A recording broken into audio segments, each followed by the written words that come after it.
What I really love is taking photos of groups mid-conversation and then covering the bottom part, because you see these deeply engaged professionals in the midst of what's clearly a really intense conversation, and then you pull the banner away and there's a plastic elephant on the table. All right, hello and welcome to the Education Vanguard. Today we have a very special panel show focused all around Lego Serious Play. Lego Serious Play is a facilitation method that's growing in popularity in both the corporate and education spaces.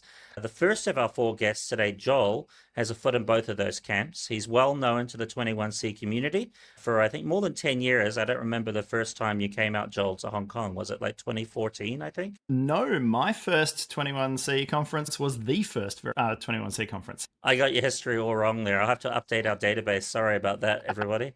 That was embarrassing. So yeah, going back to the beginning. And now he has, in the last few years, been sharing a lot around Lego Serious Play. He's based in Perth, and he is also joined by a panel of guests that have been using Lego Serious Play in their practice in their schools. First is Arnett Edwards, who is Honorary Executive Supervisor of Brennan Schools. So he has the most fancy title of all of us, having honorary in there. Yosef, who is Director of EdTech and Innovation at Dulwich College, Beijing, and Aura Evans, who is a visual arts educator at Saigon South International School. So we'll get to all of our panelists in due time, but I wanted to kick off with Joel by asking just a very simple question. What is Lego Serious Play? Thanks, Justin. So you say it's a very simple question, and it's one of those things. I described it to someone today as being like Lego Serious Play is kind of like a good pair of jeans. You can dress it up, you can dress it down, you can roll it in anywhere, and it will look good and it will feel good. At its simplest level, it's a method for facilitating important conversations. Its origins are inside the Lego group around the turn of the 21st century, amidst that big raft of changes that pulled them into the future. And I guess talking to an education audience, it's got really lovely deep roots in constructivist and constructionist learning. You're creating that understanding of the thing that you're there to talk about as you are creating an artifact to not only crystallize your own understanding, but also to help build that understanding in others. And alongside that, it taps into some of the sensibilities that come along with play-based learning, and it makes really great use of the hand-brain connection. The Lego itself is really just there to provide a common language, to give every idea in the mix a visual and physical presence, so that as a lovely, big, complex conversation begins to be built up and unfold across the table, nothing gets lost. Everything has a physical anchor so that you can come back to that and you can make sure no individual's ideas are left out and no kind of sideways corner of that idea that might not fit into your regular linear flow of conversation. Nothing gets missed, nothing gets forgotten. And it's what I really love is taking photos of groups mid-conversation and then covering the bottom part, because you see these deeply engaged professionals in the midst of what's clearly a really intense conversation, and then you pull the banner away and there's a plastic elephant on the table. It's certainly very photogenic. I always laugh because whenever we have Lego Your sessions at the conference and I look at the photographers' photos, it seems as though half the conference was just Lego, because that's where they enjoy being there. You get some interesting shots. Do you think that there's a hunger for this sort of thing because we live such digital mediated experiences now with everything being on screens? Do people want this more because of that as a contrast? Yeah, I think that's part of it. And I think also just as working from home has become far more commonplace and far more normal, it is a really good reason to get back in the room. And it's a really great use of people's time when you bring everyone together. You're like, yes, you're doing the fun play thing, but you're getting something purposeful done with it. And I think that's crucial to it. You go in with purpose and you come out with something tangible and something real. Could you give me some examples, like concrete examples of how Lego Serious Play facilitation can be used in a school setting, in an education setting? Yeah, for sure. So a lot of the work that I've been doing in Western Australia has been helping schools as they revise their strategic plans. It's really fantastic for opening up a lot of the kind of the hearts and minds end of it. One principal, when we were having our planning meeting, she just said to me, what I really need your help with is those first 5 pages. The part where you get the really high level stuff where you're digging into things like vision and character and values and identity. It's really fantastic at all of those things that don't have a straight answer baked into them. And it's awesome at capturing lots of different kinds of voices from all across your community. So it works just as well with teachers and leaders as it does with governance, as with community, as with Aura. You'll be able to speak probably the most to using it with learners. And it's because of the pace of it, it can even be robust across a language barrier, which I love about it. And we're missing Ceci here for that one. Yeah, it's great at the beginning or at the end of a learning cycle. So it's a really great way to open up what you already know, make the most of your existing knowledge in the group. And it's a really great way at the end of something to take stock of that and really comb through what the valuable parts were. I've used it for job interviews for a number of schools. I've been using it more and more in a coaching dynamic, a one-on-one coaching dynamic. And I've seen it used and done a little bit helping learners, and I've worked with high school kids, navigating complexity and ambiguity. So I've done some really nice stuff helping students dig into a positive self-leadership framework in that positive psychology space. That was really great. There was a teacher that I was talking to at another conference he's a theatre teacher, and he was doing a thing around Greek myth. And he was talking about using that alongside like an emotional intelligence program. So to dig into a particular emotion from the experience of different Greek gods, just to give you an example. That's it.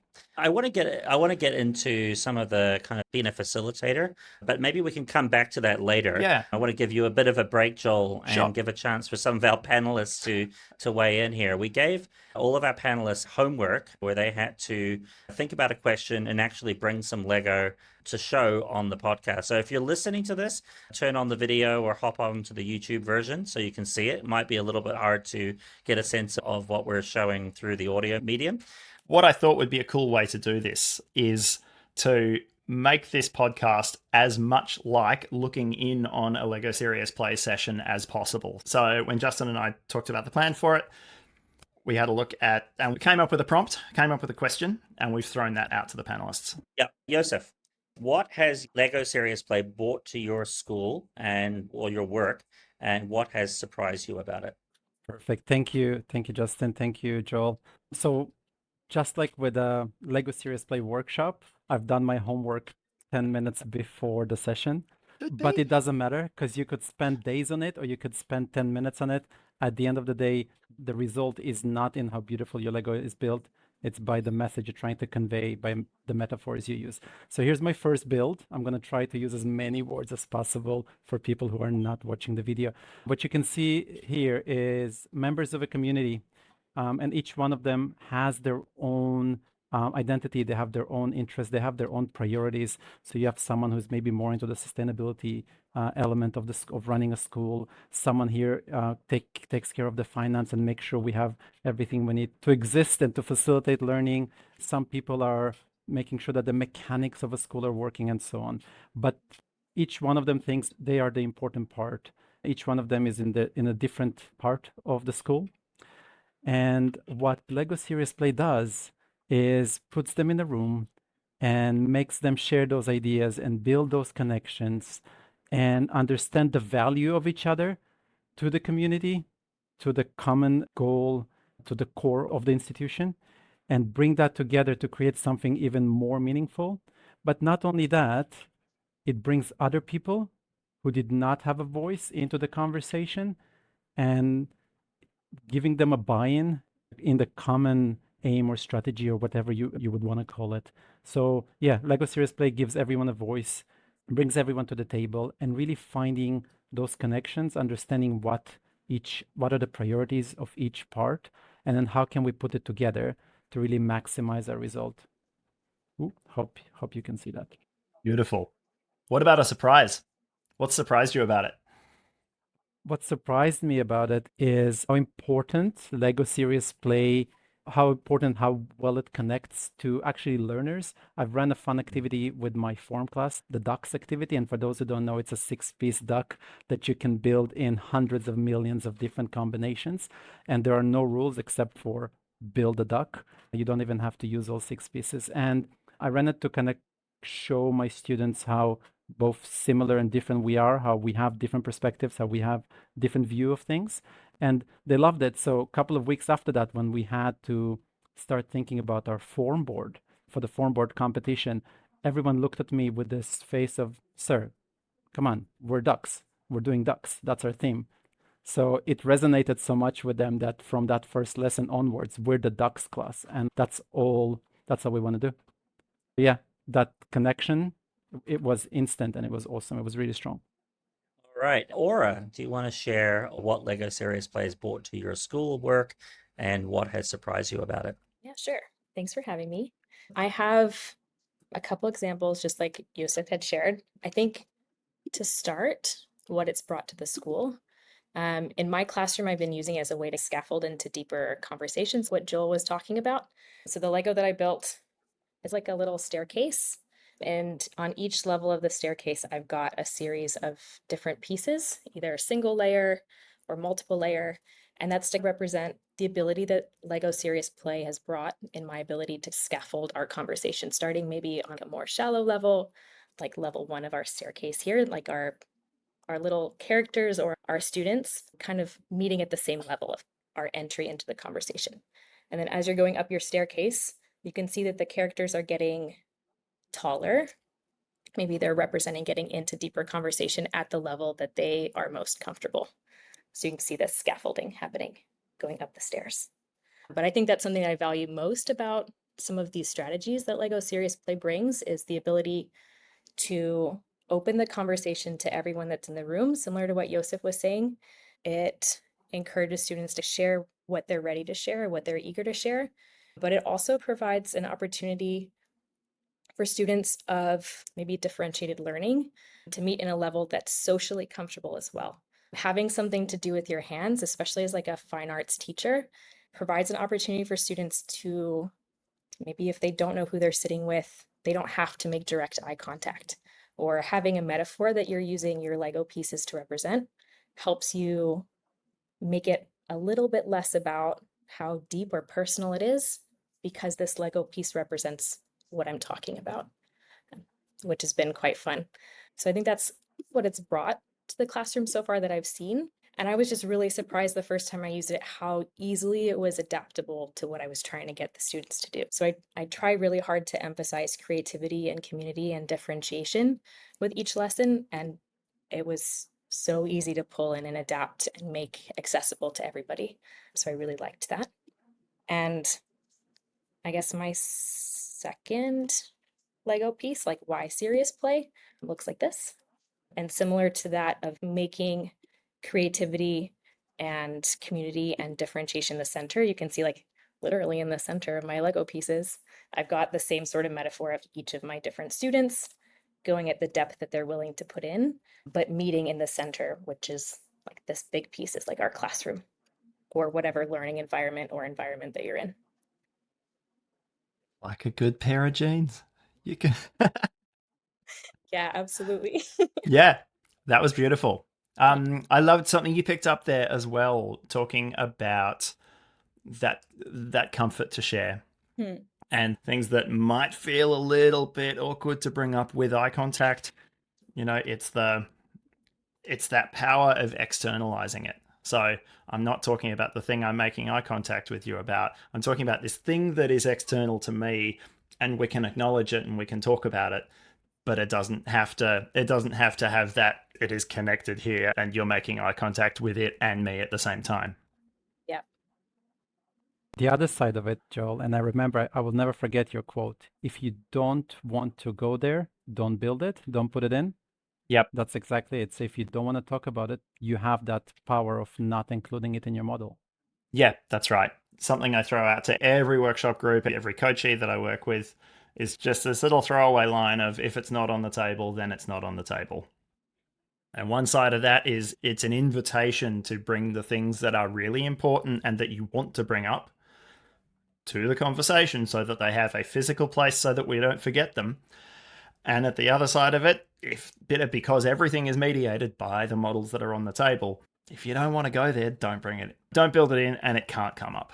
It's really powerful. Yeah, there's something that strikes me about this. It feels, I don't know if you all agree with this. We often talk about like having a third point, but oftentimes in a meeting setting, that's like a document. But I feel like the thing with documents and the thing with speaking is like words have hard edges, right? And you can be misconstrued. Whereas having this physical representation, it's a little softer. It invites a little bit of ambiguity, maybe allows people to communicate a little bit more clearly. Does that sort of ring true? Nuance is the word that I'd use. You have the words, and words have their biases, and words have their clunky ways that we use them.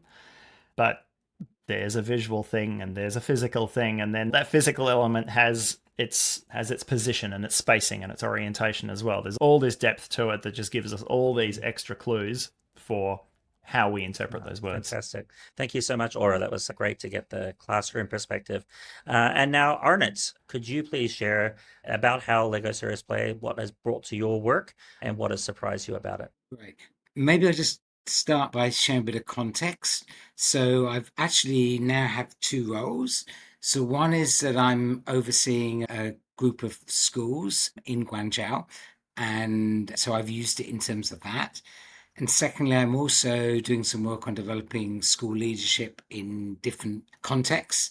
So I've been using Lego Serious Play in terms of that. So maybe to explain the context, this is hopefully you can see this, my model.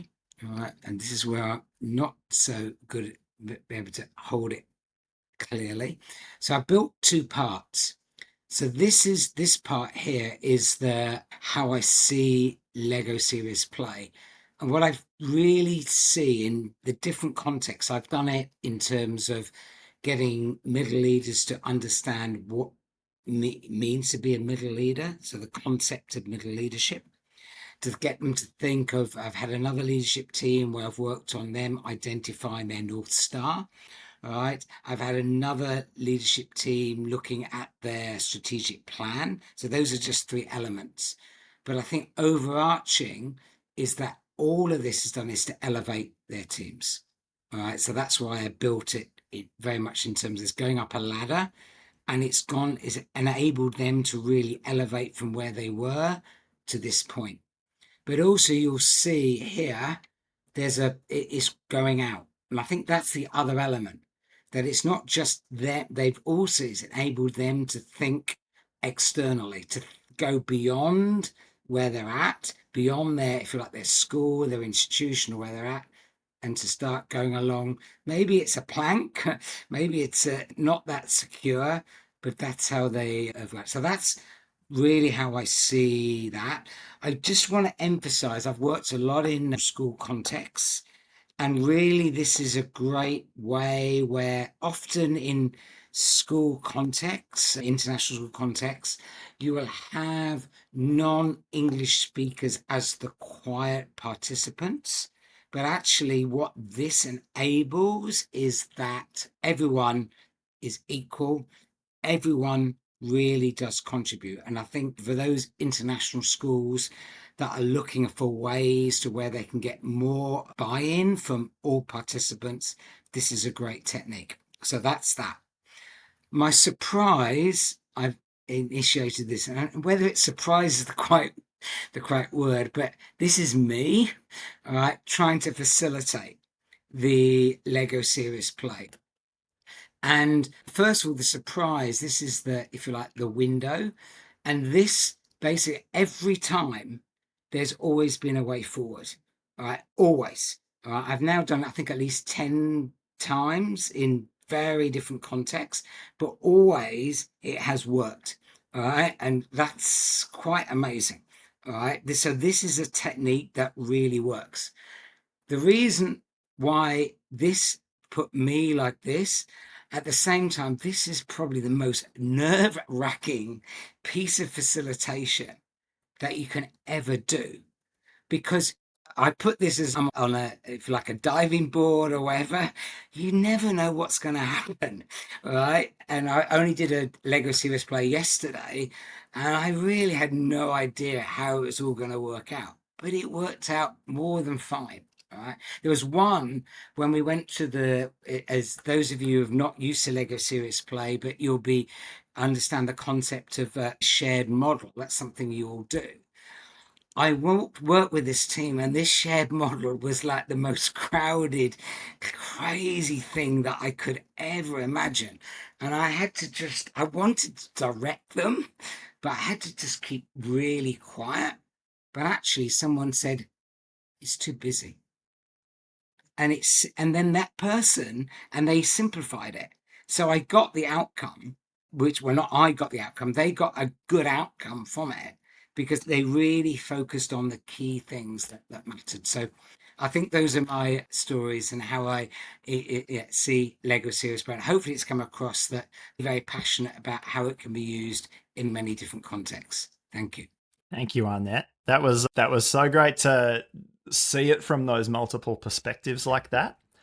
And I think you've had that experience that because I've been using this for so long that I think I probably forgot the moment when it dawned on me, when you just have that moment where the models on the table start to take on a life of their own, and the Lego that's on the table gets a little bit assertive about the story itself, and it just delivers those messages to the participants. And yeah, they will realize if it's too busy, it's too busy. If things are too crowded, actually, it's a little bit too crowded. We need to let these ideas breathe and we need to let them speak.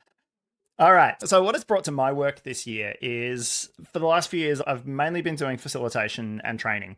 What I've added this year is some one-on-one coaching. I used to work in an instructional coach kind of role, and I've really missed that one-on-one contact. So here's me sitting at the table with my coachee, and the focus I'm putting on my coaching is for change and transition. So here's my coachee's Lego model here, and you can see they've got the little purple starting point here and their pink finishing point here, a couple of stops off there. And there's the change coming to life over there. And really what that's done is it's just given me just a really fresh take on what I can achieve with it. So here's where my mind's going. I've got all these wonderful new ideas just off the back of these one-on-one conversations with people. It's kept me nice and curious, and it's kept giving me opportunities to change and adapt. And where it's surprised me is just how much it has put a rocket underneath my practice and the kinds of questions that I'm finding I'm able to ask, and just where I'm able to really dig in as a facilitator in ways that I hadn't got much of a chance to just working with groups.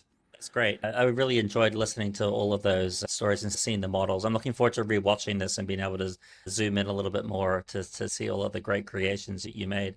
And I thought it was very instructive, actually, just how you're all coming from different perspectives in terms of education. Like you're coming from leadership, facilitation, classroom level, executive, and it works at all of those different spots in the organization. So I just think your testimony to it actually speaks to that point around this being a tool that can be used in many different contexts.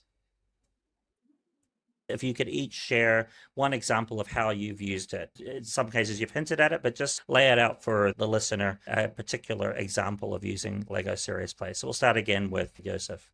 Thank you, Justin. Actually, the first high-stake facilitation was at the end of last academic year, where the head of senior school invited me to do a 3-hour goal setting or strategic goal setting for the senior school for the upcoming year. And I had everything ready, but just like Arnett was saying, it is nerve-wracking, especially unless you had Joel's day-to-day experience doing it over years and years. So yeah, I went straight to the man himself. Joel, this is what I'm going to do. This is my plan. Here is the question, feedback. And I was chatting with him on WhatsApp over, I think, a series of couple of days. I think more than everything, I needed reassurance that I'm heading in the right direction. But it ended up being really good. Like, it gave voice to some members of the senior leadership who otherwise would not have had the chance, to an extent that it forced them to have a voice. They weren't overshadowed. They just didn't want to voice themselves or didn't find a way to present it. But Lego Serious Play just forces you to. And yeah, the outcome was brilliant to an extent that the head of senior school, who also teaches one class a year, 2 weeks afterwards asked me for my Lego kit to do a session with her students. So I felt that was quite good. And force in the gentlest possible way, right? Gentlest, Yes. most playful possible way. Indeed. It's a fantastic outcome. Aura. I actually have some images of student work relating to that's the great. Lego Serious Play. I'm curious, is it possible for me Yes, to you share my should be screen? able to. It's the first time we've done this. Sweet. Okay. So I use it as a scaffolding to get to know my students a little bit better, but also as a way to start to build rapport with students in regard to like community core values. And as we were talking about before, we were like starting, as Joel usually does, with a super easy, lighthearted question. So the one I have, hopefully you can see it on your screens too. Something really easy and quick, make the flattest giraffe. And it's just quick and fast and gets them laughing and talking to each other. It makes some of the other more formal questions a little bit easier. Another version is like 2 truths and a lie, but with Legos. Sharing some things that they've experienced and getting their classmates thinking about who's at the table around them, how well they know them, to figure out which one's the lie. And it's made it a lot easier to get them into those deeper questions, asking them to set a goal for themselves for the year. Can they illustrate it using Legos? I remember from Joel's session, he had talked about what's a hurdle or an obstacle that might prevent you from achieving your goal. So I prompted the students with this as well. So within the image you can see here is the goal they have in mind, the hurdle that's present, and then them overcoming the goal with the student reflection on the side. So this particular student was talking about having a goal of making deeper friendships, meeting new people. So you can see each of the different colored Legos represents a different person. The bridge being overcoming just anxieties of meeting new people and starting to figure out who's their community, which is the overarching Lego structure. Another one with anxiety as the base. You can see in the center here, they describe this being themselves, and the people or the pieces around the outside representing the people that are there to support them. This one is more of a mental health approach. And you'll notice each of the responses I had from my students was very different, like some being social relationships, some being mental health, some being other personal goals. I made it pretty open-ended because I was trying really hard to get to know who's in my classroom right now. What can I do as their teacher to help support them as the year continues, not just relating to lesson content. It helps me figure out what ways they're wanting to grow. Some fitness level goals, personal passions. So it's so easy to adapt and change, and I've appreciated how much it's allowed me to connect to the lesson content. That particular unit was building into something I call struggle and play. So setting personal challenges for yourself, figuring out how can I challenge my goal to get even further than what I thought. So this was a really easy way to get to know them, but also create that playing field of this is where we're going with our learning as well. Really allowing them to show up exactly where they're at and as who they are. Yeah, Yep. that was incredible. That was really fun. nice to see, Aura. It was really almost moving to see the Lego pieces that the kids created around their feelings, and yeah, really great. Arnett, you have to follow that now. It's always hard to follow a student example. Yeah, I know. Sorry about Yes. that. Not at all. They're inspiring. Maybe I'll do it in this way to share perhaps a couple of stories, just to show again that how it can be applied in lots of different contexts. So in one, I work with a senior leadership team. And the bizarre thing on this was not the senior leadership I'm managing, but another senior leadership team, was when I first got them to introduce themselves, I asked them to bring an artifact, right? One of the people, they didn't know they were going to be using Lego Serious Play. One of them actually brought a Lego model they had built, which I thought was like so strange. And then we went into what they wanted to really do in the session I was working with them initially was to identify their North Star. So what basically the team are really going to work on, like moving forward. And I think the beauty that they spent a long time building, particularly when they got to the shared model of sharing their different thoughts. And that took some time to get to that point. But boy, was it super rich what they got from that. And we managed to get it into a physical, if you like, a diagram, which they now use at the start of every senior leadership team meeting. So I think that's a testament to the work. Another is the work that I've been doing on middle leadership. So one of the first, if you like, modules that I do is getting them to reflect on what is a middle leader. And so they then develop a model for what they see as a middle leader. And then in their group, they then develop a shared model of how they see what they see as a middle leader. But then what I'm able to do from those models is to bring in academic theory from that. So how academics see middle leaders, and then the language that they are using often will marry exactly the language that academics are saying as well. So, for example, a common word in middle leadership may be a bridge, right? And often they will actually have some image in Lego of a bridge. So that's just an example of how that works. So yeah, I've just tried to give you some different examples of how this quite incredible technique can be used in very different contexts. And maybe just to say, that's why I always emphasize that it is Lego serious play. And it's those three words are really important. So obviously you've got the Lego, you've obviously got the play, but it's the serious. And that's why I gave that example of the academic. And this is not just playing around, all right? It is a real purpose to it, all right? And so I just want to share that as well. Thanks. I think that's really great. And it actually is a good segue to what I wanted to ask Joel before we wrap up this fantastic conversation. And that's to talk a little bit about what it means to become a Lego Serious Play facilitator, become certified. We ran a certification workshop this past February in Hong Kong as part of the 21st Century Learning Conference, and we're planning to do the same thing again in March. Both Arnett and Yosef were part of that. But maybe, Joel, could you just talk a bit about what is that workshop, who might become involved in it, what do you take away from it? And then if Yosef or Arnett have any other comments after that, would be most welcome as well. Yeah, the training and certification program it's a 2-day course where we have 1 foot in the role of participant, where you will step through every single technique that makes up the method as a participant, and we build to real conversations. And then at every stage, we then put our facilitator shoe on and step over to the other foot, and we take a look at the considerations that have gone into the design and facilitation and purpose around each of those techniques. We then bring those together into starting to think about the design of a session from start to finish as a whole.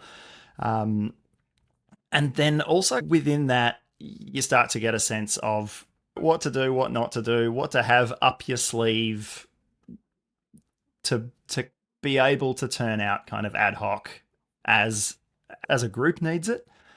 And then along with that, there's also like the consideration of some of the science behind it. And we also, as part of the program, as part of the 2-day program, we look at some of the things that you might want to do with it back at your school. And we spend a bit of time designing and workshopping and riffing on those a little bit. So that's the certification program.